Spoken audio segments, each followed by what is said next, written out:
And this question is given that when water flow at a rate q through a tube of radius r placed horizontally, a pressure difference of p is developed across the ends of the tube. The radius of tube is doubled and the rate of flow is halved, then the pressure difference will be.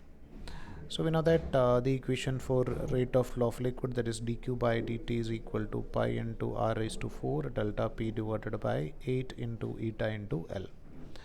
So here our aim is to find out the relation between pressure difference. So we can write difference in pressure is equal to the value of volume flow rate, that is dq by dt into 8 into eta L divided by pi r raised to 4 into delta p. Now over here you can just observe what are the parameters that we are changing.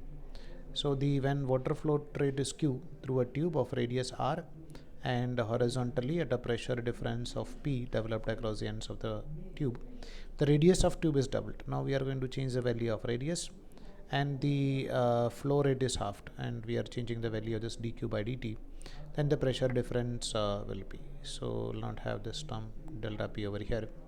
So we can write this difference in pressure is directly proportional to q, the volume flow rate, and inversely proportional to r raised to 4. So we can write the value of P2 divided by P1 is equal to Q2 divided by Q1 into this. We can take it as nothing but R2 R1 divided by R2 R1 divided by R2 raised to 4. So we can just rearrange this equation. Now it is given that the radius of tube is doubled. So the final radius we can take it as nothing but 2R raised to 4, and what happened to the volume flow rate, and the radius of tube is doubled and the rate of flow is halved. So initially if it was q, now it is going to be q divided by 2.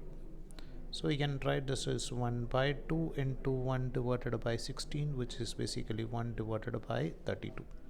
So we can write the pressure is going to change by 32 times. So we can write the value of P2 is nothing but P1 divided by 32. If initial pressure is P, so it is going to be P divided by 32.